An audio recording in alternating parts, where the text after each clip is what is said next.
ఈ తెలంగాణ ఏళ్లకేళ్లకు పోరాడిన తెలంగాణ చరిత్ర అధ్యక్ష అణిచివేతను అహంకారాన్ని ధిక్కరించి ఎదిరించే ఉద్యమ పునాదులున్న ప్రాంతం తెలంగాణ ప్రాంతం అధ్యక్ష. 10 ఏళ్ల విధ్వంసం నియంత్రిత పోకడల నుంచి తెలంగాణ 4 కోట్ల మంది ప్రజలు మార్పును కోరుకొని ఈరోజు ప్రభుత్వాన్ని ఏర్పాటు చేయడం అధ్యక్ష. అందుకే ఈరోజు మేము ఇక్కడ ఉన్నాం అధ్యక్ష. ప్రజలు మార్పు కోరుకున్నారు, ప్రజాస్వామిక విలువలను పెంపొందించాలని ప్రజలు ఆశించారు. అందుకే ఈరోజు మేము ఇక్కడ నించొని ఈ ప్రభుత్వాన్ని ప్రజల కోసం నడిపిస్తున్నాం అధ్యక్ష. అందుకే అధ్యక్ష, తెలంగాణ రాష్ట్రంలో మా ప్రభుత్వం ఏర్పడిన తర్వాత ముఖ్యంగా రైతుల కోసం, మహిళల కోసం, యువత కోసం, విద్యార్థుల కోసం, నిరుద్యోగ యువకుల కోసం, వీళ్ళందరి కోసం తెలంగాణ రాష్ట్రం యొక్క అభివృద్ధి, తెలంగాణ రాష్ట్ర బ్రాండ్ ఇమేజ్, తెలంగాణ రాష్ట్రాన్ని ప్రపంచ దేశాలతోనే పోటీ పడే విధంగా ఈరోజు పెట్టుబడులను తేవడమే కాకుండా ఈరోజు సంక్షేమము, అభివృద్ధి, పారదర్శక పరిపాలనను తీసుకురావాలన్న తాపత్రయం, ఆలోచన, కృషి ఈ 15 నెలల్లో మేము ఏదైతే చేసినామో వాటికి సంబంధించిన వివరాలను గవర్నర్ గారి ప్రసంగంలో పెట్టినాం. దానికి సంబంధించిన కొన్ని విషయాలను కూడా తమరి ద్వారా ఈరోజు తెలంగాణ ప్రజలకు నేను వివరించదలుచుకున్నాను అధ్యక్ష. ముఖ్యంగా వ్యవసాయం అధ్యక్ష. తెలంగాణ ప్రజలు 70% పైగా వ్యవసాయం మీద ఆధారపడ్డ కుటుంబాలు అధ్యక్ష. తెలంగాణ ప్రాంతానికి ఒక గొప్ప చరిత్ర ఉన్నది.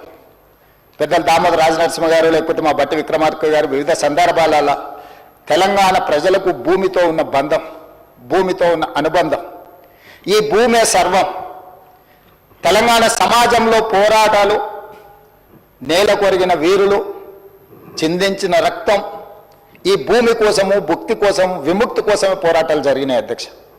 అది ఆనాటి సాయుధ రైతాంగ పోరాటం కావచ్చు, తొలిమల్లి తెలంగాణ ఉద్యమాలు కావచ్చు, ఈనాడు ప్రజలు ఆశిస్తున్నది కావచ్చు.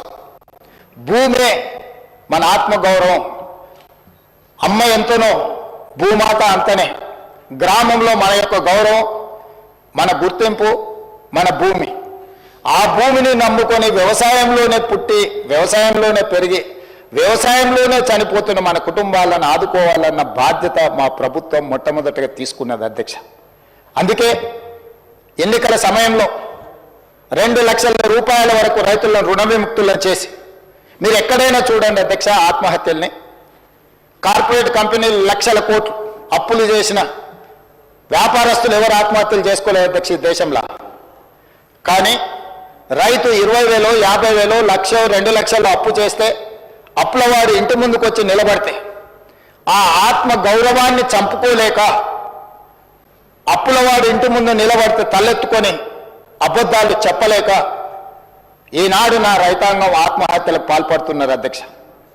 అత్యధికంగా ఆత్మహత్యలు జరగడానికి కారణం రైతులు తెచ్చుకుంటున్న అప్పులు అధ్యక్ష.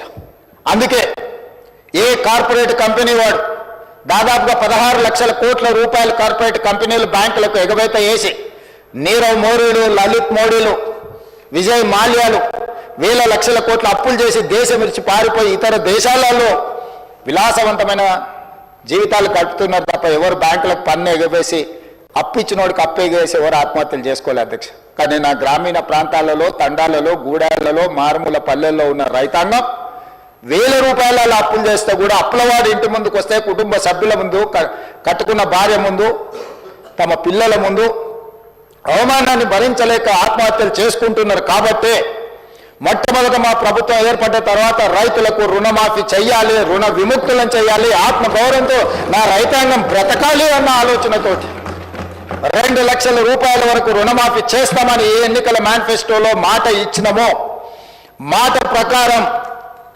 25,35,000 మంది రైతులకు 20,616 కోట్ల రూపాయల 89 లక్షలు